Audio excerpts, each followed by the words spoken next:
Hello, this is Molly Reamer with Bridget's Grove and 30 Days of Goddess with our May practice update. And the first thing I wanted to say is that this is going to be relatively brief because I am offering a May refresh this month as well, which will be daily short posts, poems, and practices offered in a companion classroom themed around earth prayers. And so you will find a link to that classroom below. It's a pay what you wish offering, so you can join for free or for half price or for full price. So the details and the links for that will be down below. So anyway, welcome to May and May's 30 Days of Goddess practice. Our theme for this month is enchantment, as well as earth prayers. So enchantment. So before we begin, I'm inviting you to take a nice deep breath and allow yourself to call your spirit back, call your energy back, call your attention back, and settle it within. Feeling your body where it is in time and space, and letting yourself settle into your own holy form. And then a prayer to begin this month. May we touch devotion in all ways, bringing our whole selves to our living, learning, loving, and listening. May we touch gratitude. May we touch delight. May we touch joy. May we settle in and allow life to touch us in all its complexity and simplicity, magic and mystery, commonplace wonder and wishing. May we trust the touch of the sacred in all things. So welcome to May. Thank you so much for being here. Thank you for taking part in this practice, whatever shape it takes for you. In May, I often encourage on the earth prayer theme, I often encourage people to consider taking a picture for each day and to go with each prompt word and to use that as a way to extend your practice or to simplify your practice, but as a way to extend gratitude and appreciation and make your prayers of gratitude to the earth and to recognize the enchantment all around you. So I chose enchantment as the May theme because there is so much like life and in everyday enchantment and ordinary magic blooming and burgeoning and blossoming and buzzing all around us at this time of the year. And so I am encouraging you to be alert to enchantment, to be awake to enchantment, to expect enchantment, to encourage enchantment, to allow yourself to be delighted by small marvels and everyday magics and little pieces of the sacred that you encounter. Excuse me, I'm gonna have a drink of water real quick. So what enchants you? Where do you find enchantment? Where might you seek out enchantment? Where might you reach out for enchantment? Where might you touch enchantment? So that is the theme, and as I said, there is an Earth Prayer Companion classroom, a May refresh. We do still have the 30 Days of Goddess annual classroom, which has monthly updates and resources in there, but I really felt like offering this May refresh as a daily check-in, so that I feel like that would be good for us. So I don't want to necessarily confuse you by having too many multiple classrooms, but I went ahead and decided to go for it anyway. So the Earth Prayer themed May refresh is open to you as well, even if you are in the existing classroom. The content in those two classrooms will be different. So a reminder that the prayer books are available via lulu.com. A direct link to the May edition will be posted below. Shipping from Lulu can be slower, so I wanted to remind you that you can order multiple volumes at once. So you can order May, June, July, and August all at the same time if you want to. All 12 volumes for the full year are available right now at lulu.com, so you don't have to wait and do it each month. We do still have some leftover copies in the shop, and I am considering maybe continuing to stock some of them anyway. As I shared previously, we discovered somewhat painfully at the beginning of the year that essentially the printed prayer books are kind of costing us money. They're actually like have a net financial loss to us. And so I made the difficult decision to discontinue stocking printed copies. But I feel like maybe I should just keep on hand maybe a couple printed copies for people who prefer to order them from us. But anyway, you can go to lulu.com. The other thing I wanted to share, I have some housekeeping things before we get into our other poems and practices. The other thing I wanted to share is that we do have the pocket size, a new pocket-sized edition, moon themed. Those are available on Amazon. So Lulu, Amazon, you have options for ordering printed prayer books. And then, of course, you can access your own printable files via 30daysofgoddess.com. And Goddess Magic community members get additional add-ons via patreon.com/goddessmagic. We also have cut your own cards in the deck, and then a set of affirmation graphics, which the Goddess Magic people will get, or you can access those day by day on social media. So those things are available to you. And and then monthly snapshot cards. I'm really enjoying the monthly snapshot cards and working from a monthly perspective with this practice this year. And so your monthly practice cards will also be available to you, directly linked below. Goddess Magic people, as always, get expansions to those as well. And so I had assorted things to share with you today. And one of them was that I'm super excited to announce that the next Goddess Devotional volume is almost ready to go to print. 365 Days of Goddess is a daily devotional reader, a devotional companion that will offer a prayer or reading for every day of the year. So it is getting ready to be released. I'm hoping to, have it published by my birthday in May, and then have it for sale in the shop close to the summer solstice. So the launch for the book will be the summer solstice. I'm super excited about that, and I'm happy to share that with everybody. I've got some bonuses cooking along to go with it, and I look forward to sharing those with you. And okay, so we can also revisit the concept of repetition in ritual and the power. That's one of the things that's so powerful about 30 Days of Goddess, is that union of the sacred sameness and infinite possibility that I've spoken of before. And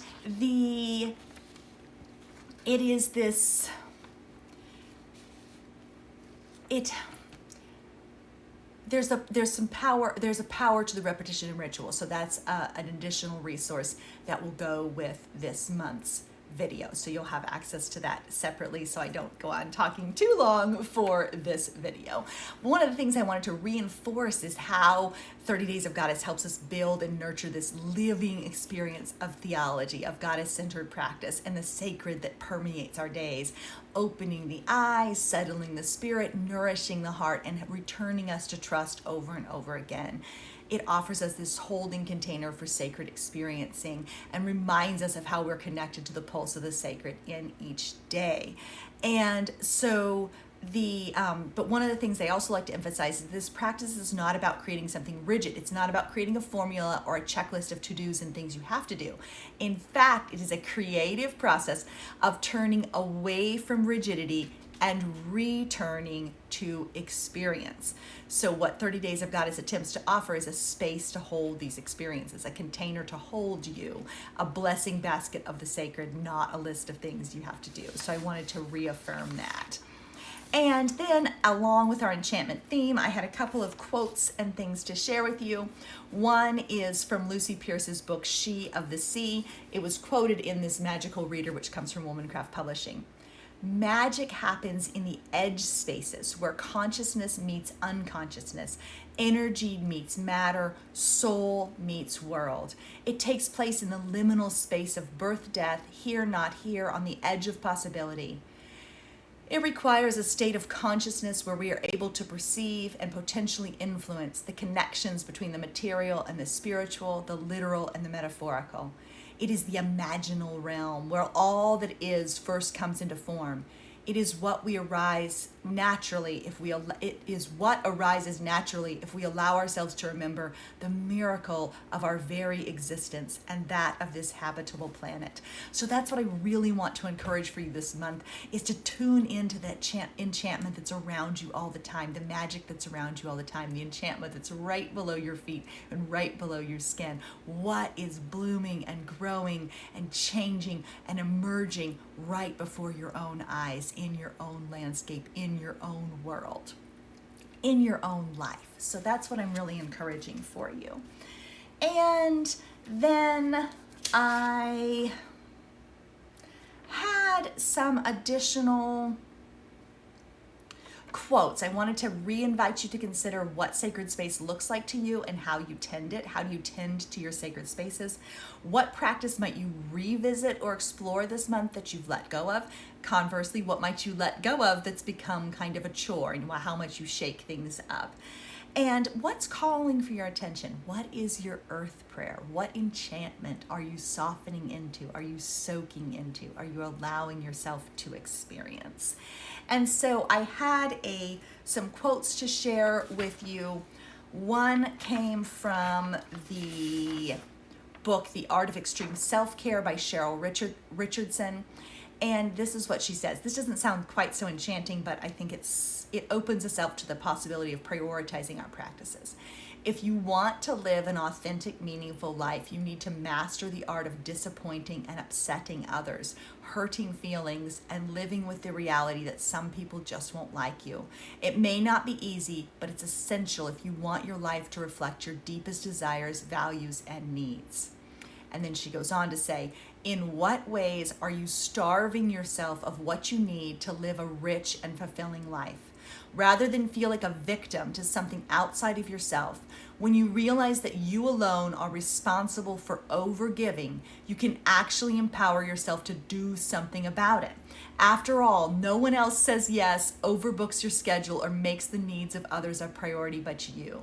The gift in owning this reality is that you own the power to change it too. So like I said, maybe that sounds a little bit, I've been speaking about like embracing your own fullness and being full of yourself. And so maybe saying that you need to master the art of disappointing and upsetting others and hurting feelings sounds out of sync with stepping into the sacred and some of the other things I share so often. But I do think it's something to remember, that to prioritize our practices and to prioritize our spiritual life and our devotional practices sometimes means saying no to other people. Sometimes it means setting things down. Sometimes it means walking away from something that is draining us. And so this does not mean being mean to anybody. It does not mean being cruel to anyone else, but it does mean bringing ourselves back into the center of our own lives and prioritizing the things that fuel, nourish, sustain, and enchant us, that help us feel more alive and have more to give to others in our lives. We need to prioritize the things that refuel, replenish, sustain, nourish, and nurture us in order to be full and vibrant and complex and alive with enchantment. And the other thing I wanted to say here, so this is a quote from Barbara Moore, I think the Great Cosmic Mother, she wrote, and she says, the goddess in us is not fragile or new, not an invention of privileged women or an escapist New Age elite. We are tough and ancient, tried by 1,000,000 years of ice and fire. On enormous and minute wheels of pain and beauty we have turned. We return to tell and respell our story. And then a quote from Audre Lorde as well that says, the white fathers told us, I think, therefore I am. The black mother within each of us, the poet, whispers in our dreams, I feel, therefore I can be free. I feel, therefore I can be free. There is power in our feelings, in the experiences of our bodies and of our own lives, of the enchantment of our own lives. There's power there. And sometimes that power can be scary to the status quo or scary to others. So anyway, I feel, therefore I can be free. So I wanted to share that with you as well. And then I had a poem. I have two poems actually, but one of them is about enchantment and having that enchantment kind of come and go or fade. I think never feel bad if you're not feeling enchanted. Like we can't all feel enchanted all the time. What I'm asking for, inviting you to consider this month, is how to invite yourself back into enchantment, how to drop back into it, how to touch back into it. Not to say you can only ever feel enchanted all the time, and if you don't, there's something wrong with you. So I'm encouraging you to keep your eyes open for enchantment, to step into enchantment, to be alert to enchantment, but to also recognize that nobody feels enchanted all the time, and it's okay if you lose sight of the enchantment, if you lose touch with your magic. The life practice, as Patricia Lynn Riley says, the life practice is to return, to keep returning over and over again. It doesn't mean never having, a bad feeling, or never losing touch with something that you care about. So this poem was actually written in the winter, but it touches into this enchantment idea, and so I wanted to share that with you. Today the sun is back. Welcome fingers of golden light stretching between the cedar trees to kiss my eyelids. The boards of the deck are dotted with silver stars of frost, twinkling like fairy dust in the sun. I have been feeling dreary and dull, my inspiration muted and my enthusiasm quieted. It sounds dramatic now in the twinkling frost stars, but I have dabbled briefly with giving up on purpose and letting enchantment fade away, and resigning myself to a dim gray life devoid of meaning. It turns out I only needed a scrap of sunshine on my skin again to realize that life is pretty good, that enchantment lurks around every corner, and that magic is as close as stars of frost on worn boards. I look up to see a crow swoop over me, wings black satin and silent. I feel peace sweep through me, connection settle into me, and restoration bathe me. This is the gift of daily practice, of stepping into the sacred each day, whether I am dull or sparkling. Here in the temple of the ordinary, the breath of the infinite filling my lungs, I remember I am held. I am whole and holy. All of me belongs. My own life and landscape are my holy texts. So, may you step into the sacred every day, whether you are dull or sparkling, and remember that all of you belongs. All of you belongs. And so then I had one more. I'm not as quick as I thought I was going to be. I shouldn't have ever said that at the beginning, that I was going to be so quick. But anyway, the other thing I'd like to leave you with is this poem called The Fire of the Goddess. And I hope this will bring you that life-giving spark of encouragement, inspiration, and enchantment that I hope helps to sustain and fuel you as we move through this month. The fire of the goddess has been kept alight for millennia, sometimes just a few sparks, sometimes glowing coals, sometimes fierce blazes, but always burning somehow, somewhere. They came for the priestesses. They tried to eradicate the witches. They did what they could to silence the voices of the wise women and the poets and the midwives. They toppled statues, destroyed temples, and razed sacred sites, and yet somehow we're still here, carrying the flame. We recognize one another when we see each other.